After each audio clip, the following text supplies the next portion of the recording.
जो है पार्टी के लिए किसी सीट से चुनाव लड़ती हुई नजर आऊँ, तो मुझे खुशी होगी कि अगर पार्टी मुझे रायबरेली से प्रियंका गांधी के खिलाफ चुनाव में उतारती है। लेकिन इन सब के बावजूद अगर पार्टी मुझे ट्राई करेगी मैनपुरी से या कोई और जो पारिवारिक सीट रही है सपा की, तो मैं वहाँ से चुनाव नहीं लड़ूंगी। उन दोनों में कहीं न कहीं एक और अगर अन्य विकल्प जो भी है वो निकल के कुछ दिनों बाद सामने आ जाएगा और दूसरा विकल्प यहाँ पर अपर्णा यादव है। तो दोनों में से किसी एक का चयन बीजेपी को करना है जिसको लेकर लगता है कि मंथन काफ़ी लंबे समय से और काफ़ी गहन तरीके से हो रहा है। तो बिल्कुल अपर्णा यादव के लिए सवाल जो है बिल्कुल जायज़ है, उनकी वापसी भी हो सकती है। चूँकि अब तक अगर देखा जाए तो रिश्तों में किसी भी तरीके की करवाहट या फिर इस तरीके के कोई बयान जो है बीते 1 डेढ़ वर्षों में नहीं देखने को मिले। नमस्कार, मैं हुमायूं सिंह और आप देख रहे हैं नेक्स्ट 9 न्यूज। आज आपका बहुत बहुत स्वागत है हमारे खास प्रोग्राम सियासी पंचनामा में। जिस तरीके से लोकसभा चुनाव नजदीक आ रहा है, सीटों को लेकर सरगर्मियां भी बढ़ती हुई नजर आ रही है। ऐसे में कहा जा रहा है कि यूपी में जो घमासान देखने को मिल सकता है वो कांग्रेस, अखिलेश और भाजपा के बीच में।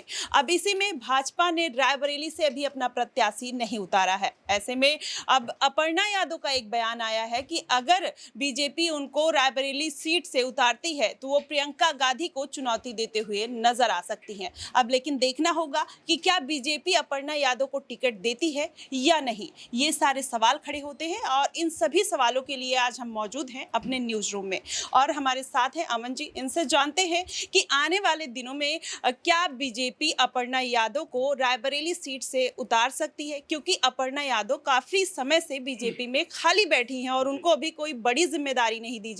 गई है। तो ऐसे में माना जा रहा है अपर्णा यादव ने भी इसकी कहीं ना कहीं एक तरीके से चाहत जताई है रायबरेली सीट को लेकर। तो क्या उनको मिल सकती है सीट? देखिए, बिल्कुल जब मुलायम सिंह यादव का निधन हुआ उसके बाद जब मैनपुरी सीट पर उपचुनाव हुए उस समय भी अपर्णा यादव का नाम सामने आया था कि उनको बीजेपी वहां से चुनाव में उतार सकती है। लेकिन देखिए, अपर्णा ने अभी ये बात कही और पहले भी ये बात कही कि वो परिवार के खिलाफ कभी भी चुनाव नहीं लड़ेंगी। राजनीति एक अलग चीज़ होती है, परिवार एक अलग चीज़ होती है और यही बात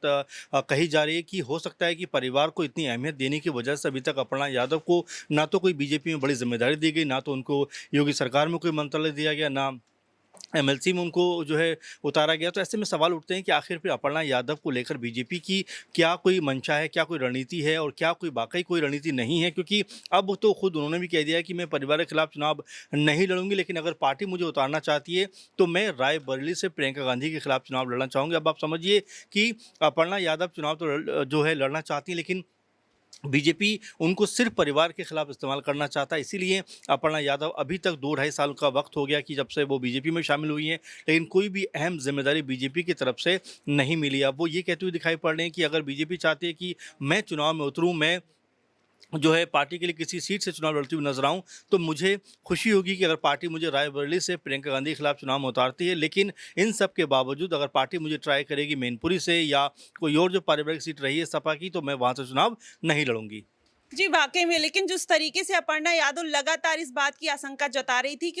उनको मैनपुरी से उतारा जा सकता है, तो उनको कहीं न कहीं अमन सर इस बात का डर था कि अगर वो मैनपुरी से चुनाव लड़ती हैं तो उनके परिवार में अनबन देखने को मिल देखिए सकती है। देखिए ज़ाहिर-सी बात है, शुरुआत से ये बात कही गई कि जो जिस तरह से वो बीजेपी के अंदर शामिल हुई, जब कह सकते हैं कि मुलायम सिंह यादव का भी आशीर्वाद उनके साथ में था, लेकिन इसका मतलब ये नहीं है कि वो अपने परिवार के खिलाफ जो है चुनाव लड़ती हुई नज़र आ जाएँ। पहले भी उन्होंने ये बात कही थी, क्योंकि उपचुनाव के दौरान उनसे चाहे भूपेंद्र चौधरी हों, सीएम योगी हों, तमाम बीजेपी के और भी नेताओं सब ने मुलाकात की, लेकिन उन्होंने कहा कि मैं अपने परिवार के किसी भी सदस्य के खिलाफ चुनाव नहीं लड़ूंगी और मैनपुरी में तो खासकर चुनाव नहीं लड़ूंगी। और यही बात उन्होंने अभी भी कही कि मैनपुरी में नहीं जाऊंगी, अगर आपको चुनाव लड़वाना है तो मैं रायबरेली जा सकती हूँ या और भी तमाम सीटें वहाँ चुनाव लड़ सकती हूँ। अब ऐसे में समझ में आ रहा है कि बीजेपी उनको जिस तरह से इस्तेमाल करना चाहती है, यानी कि उनके परिवार के खिलाफ इस्तेमाल करना चाहती है, उसको लेकर अपर्णा यादव की असहमति है। वो नहीं चाहती कि किसी भी तरह से अपने परिवार के खिलाफ किसी भी चुनाव में जाएँ और यही वजह है कि बारंबार उनका नाम जो है कह सकते हैं कि जो लिस्ट है उसमें से हटा है। अभी तक एक बार भी बड़ा मौका उनको नहीं मिला है, ना तो पार्टी के अंदर ही कोई कह सकते हैं बड़ा पद उनको मिला है और ना ही योगी मंत्रिमंडल में, ना केंद्र में, कहीं भी अपर्णा यादव को कोई बड़ा पद नहीं मिला। यही बात कही जा रही है कि हो सकता है कि बीजेपी उनके ऊपर दबाव बना रही हो कि भाई अगर आप परिवार के खिलाफ नहीं चुनाव लड़ेंगी तो हम आपको कोई बड़ा ओहदा नहीं देंगे। इसीलिए अब शायद अपर्णा यादव ने कहा है कि अगर मुझे चुनाव लड़वाना है तो मैं तैयार हूँ, लेकिन मैं मैनपुरी से नहीं बाकी किसी भी सीट से चुनाव लड़ सकती हूँ। जी, बिल्कुल। जिस तरीके से अपर्णा यादव ने राजनीति में एंट्री की, अब वो अगर अपने परिवार के खिलाफ चुनाव नहीं लड़ेंगी और बीजेपी अगर वही चाहती है तो हो सकता है आने वाले दिनों में उनका पत्ता भी कटता हुआ नजर आए। जिस तरीके से मैनपुरी से अटकलें लगाई जा रही थी कि उनको टिकट मिल सकता है, लेकिन वहां पर जयवीर सिंह ठाकुर को उतार दिया गया। ऐसे में हमारा अगला सवाल अक्षय से रहेगा, इनसे जानते हैं कि जिस तरीके से अपर्णा यादव लगातार बीच में मोदी से मिलते हुए, योगी से मिलते या तमाम बड़े जो नेता हैं उनसे मिलते हुए नजर आ रही थी, ऐसे में अटकलें भी लगाई जा रही थी कि वो या तो पार्टी से नाराज चल रही हैं या वो चाहती हैं कि उनको कोई बीजेपी में कोई बड़ी जिम्मेदारी मिले या फिर कहीं से वो सीट पर उम्मीदवार बने। तो ऐसे में क्या रीजन हो सकता है कि उनको अभी तक किसी भी सीट पर उतारा नहीं गया? देखिए, अगर आप गौर करेंगे तो 19 अप्रैल पहला जो चरण का मतदान है, अब उसमें लगभग ही एक ही हफ्ते का वक्त रह गया है, लेकिन अब तक भी भारतीय जनता पार्टी ने उत्तर प्रदेश की सभी सीटों पर अपने प्रत्याशी नहीं उतारे हैं। इसी में कैसरगंज सीट भी है, इसी में रायबरेली भी है, इसी ही में कई और सीटें भी आती हैं। अब रायबरेली पर चर्चा है तो देखिए, पहले जहां एक और मैनपुरी को लेकर चर्चा थी अपर्णा यादव की ओर से, इस पर उन्होंने साफ कर दिया कि मैं परिवार की किसी भी सदस्य के खिलाफ नहीं जाऊंगी, नहीं चुनाव लड़ूंगी। लेकिन अपर्णा यादव ने जिस तरीके से, जिस लहजे में रायबरेली से चुनाव लड़ने की इच्छा जाहिर की है, उसके बाद अब प्रबल रूप से माना जा रहा है कि बीजेपी उन्हें वहां पर अपना कांग्रेस के खिलाफ प्रतिद्वंदी बना सकती है। क्योंकि अगर आप गौर करेंगे तो 2019 के आम चुनावों में महज रायबरेली सीट ही थी जो कांग्रेस के खाते में आई थी, जिसमें से रायबरेली और अमेठी प्रबल जीत मानी जा रही थी वहां पर कांग्रेस की 2019 में भी। लेकिन अमेठी में राहुल गांधी को स्मृति ईरानी ने बड़ा झटका दिया,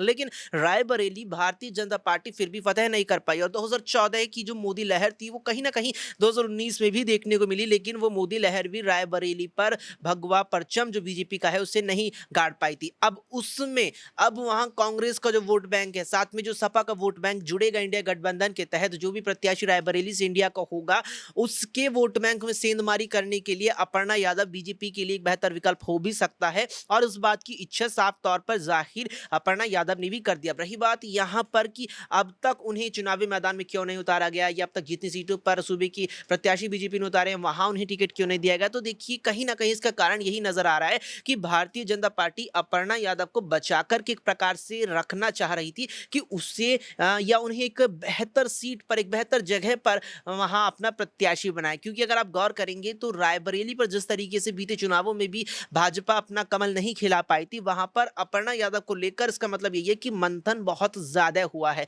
काफी लंबे वक्त से मंथन हुआ है। और जो एक अन्य विकल्प रायबरेली के लिए भाजपा के पास है, उन दोनों में कहीं ना कहीं एक और अगर अन्य विकल्प जो भी है वो निकल के कुछ दिनों बाद सामने आ जाएगा। और दूसरा विकल्प यहाँ पर अपर्णा यादव है, तो दोनों में से किसी एक का चयन बीजेपी को करना है, जिसको लेकर लगता है कि मंथन काफी लंबे समय से और काफी गहन तरीके से हो रहा है। जी बिल्कुल, जिस तरीके से अब अपर्णा यादव की जो अटकलें हैं वो रायबरेली से अब तेज होती हुई नजर आ रही हैं, लेकिन ऐसे में देखना होगा कि क्या वाकई में अपर्णा यादव रायबरेली से उतरती हैं या फिर उनको किसी सीट पर और मौका दिया जाता है, या फिर जो इतने सालों से वो पार्टी में अभी एक स्थिर कार्यकर्ता के तौर पर देखी जा रही हैं, वो बैठी हैं आम कार्यकर्ता की तरह। तो ऐसे में क्या आने वाले दिनों में उनकी जो स्थिति है वही बनती हुई नजर आएगी? हमारा अगला सवाल अब्रार से होगा कि जिस तरीके से अभी उनको कोई बड़ी जिम्मेदारी नहीं मिली है, क्या आपको लगता है कि आने वाले दिनों में वो बड़ी जिम्मेदारी रायबरेली से मिल सकती है, या फिर वो अखिलेश यादव का जो वोट है वो कहीं ना कहीं बीजेपी के खाते में डालते हुए नजर आएंगी रायबरेली से?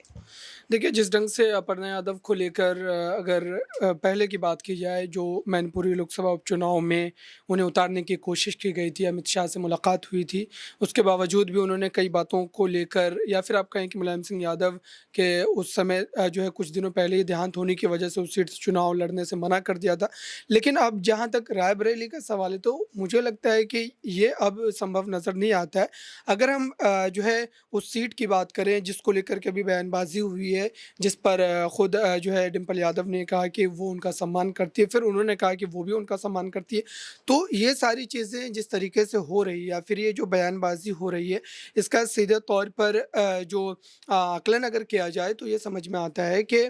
कहीं न कहीं जो सपा में वापसी को लेकर के लगातार राजनीतिक विश्लेषक जो बातें कर रहे हैं या फिर ये दावा जो किया जा रहा है कि आने वाले दिनों में हो सकता है कि चुनाव के बाद जो है वो सपा में वापसी कर जाए। तो इन तमाम बातों को लेकर कहीं न कहीं इस बयान से अगर जोड़ करके देखा जाए तो बिल्कुल इसमें मजबूती नज़र आती है। और इस बार आप देखिए कि जिस तरीके से मैनपुरी लोकसभा सीट का पूरा समीकरण है और भारतीय जनता पार्टी की तरफ से जो अपर्णा यादव को उतारने की कहीं न कहीं एक चर्चा ज़रूर चल रही थी, लेकिन भाजपा ने वहाँ से जयवीर सिंह ठाकुर को जो टिकट दिया है, तो भारतीय जनता पार्टी इस बार ये चाह रही है कि ठाकुर वोट बैंक को साधा जाए, चूँकि ठाकुर वोट बैंक वहाँ पर दूसरे नंबर पर है और इस वजह से भी जो है बीजेपी को एक उम्मीद ज़रूर है। मुझे लगता है कि मैनपुरी सीट सपा का गढ़ रही है हमेशा से और समाजवादी पार्टी की तरफ से कई बार वहाँ से मुलायम सिंह यादव ने चुनाव जीता है, धर्मेंद्र यादव ने जीता है और उससे तेज प्रताप यादव ने जीता है। और इस बार अगर देखा जाए तो फिर से वो एक स्थिति बनती हुई नज़र आ रही है। जहाँ तक जो है इस सीट की बात करें या फिर रायबरेली सीट की बात करें तो मुझे नहीं लगता है कि समाजवादी पार्टी के प्रत्याशियों के खिलाफ अब जो है रायबरेली सीट को लेकर के जो आपका सवाल है कि भारतीय जनता पार्टी क्या उनको वहाँ से उतारेगी, ये अब संभव नज़र नहीं आता है। हाँ, भाजपा हो सकता है कि विधानसभा चुनाव में जो है उनके चेहरे का इस्तेमाल ज़रूर करे, लेकिन लोकसभा चुनाव में मुझे नहीं लगता है कि अब अपर्णा यादव के लिए कोई बेहतर ज़िम्मेदारी जो है भाजपा के पास बची है या भाजपा उन्हें कहीं से प्रत्याशी जो है वो घोषित करेगी। अब यार एक छोटा सा और सवाल, अगर उनको कोई जिम्मेदारी इस बार नहीं मिलती है, जिस तरीके से वो पार्टी में लगातार उनको कोई जिम्मेदारी नहीं दी, तो अब क्या आने वाले दिनों में वो सपा में वापसी कर सकती हैं या फिर वो बीजेपी के लिए कोई बड़ा मतलब एक अल्टीमेटम दे सकती हैं कि इस बार भी मुझे सीट चाहिए या कुछ ऐसा? देखिए, बिल्कुल हो सकता है, चूँकि राजनीति में कई बयानों के कई मायने निकाले जाते हैं और इस वक़्त जो बयान दिया गया है दोनों ही तरफ से, इन बयानों के वही मायने निकलते हैं। और बीजेपी ये देखिए मैनपुरी सीट एक सीट ही नहीं है बल्कि समाजवादी पार्टी की विचारधारा है और समाजवादी पार्टी का आप कह सकते हैं कि पूरी तरीके से जो प्रदेश में अगर राजनीतिक तौर पर विस्तार हुआ है तो मैनपुरी सीट से हुआ है। और मैनपुरी सीट इसलिए भी गढ़ मानी जाती है चूँकि उस सीट पर लगभग जो है लगभग आप कह सकते हैं 3 लाख से ज़्यादा यादव मतदाता हैं और इस वजह से ही ये कहा जा रहा है कि इस बार भी डिंपल यादव कहीं न कहीं एक बड़े मार्जिन के साथ जो है अपनी जीत जो है सुनिश्चित करेगी, क्योंकि पिछली बार भी उपचुनाव में जिस ढंग से रघुराज शाक्य को उतारा गया था ताकि शाक्य समाज के वोट बैंक को कहीं न कहीं साधा जा सके, उसमें भाजपा जो है विफल रही थी और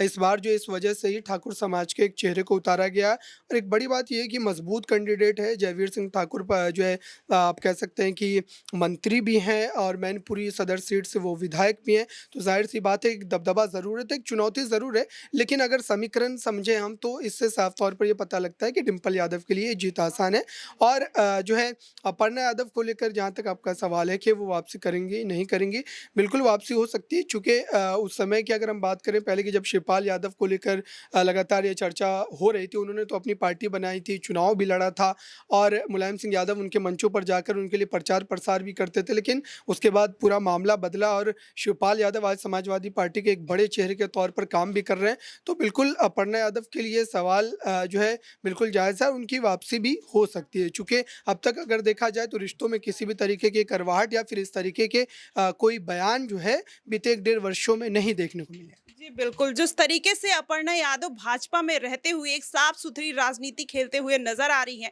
अपने परिवार से कहीं ना कहीं वो एक तालमेल बिठाते हुए नजर आ रही हैं, क्या आने वाले दिनों में भी वो तालमेल देखने को मिल सकता है या फिर उनका जो प्यार है अपने परिवार के लिए वो उनकी घर वापसी करा सकता है, ये आने वाले दिनों में देखने वाली बात होगी। लेकिन फिलहाल आपकी इस पे क्या प्रतिक्रिया बनती है आप हमें कमेंट सेक्शन में जरूर बताइएगा। फिलहाल के लिए बस इतना ही। देश और दुनिया की तमाम खबरों के लिए हमारे साथ बने रहिए नेक्स्ट 9 न्यूज।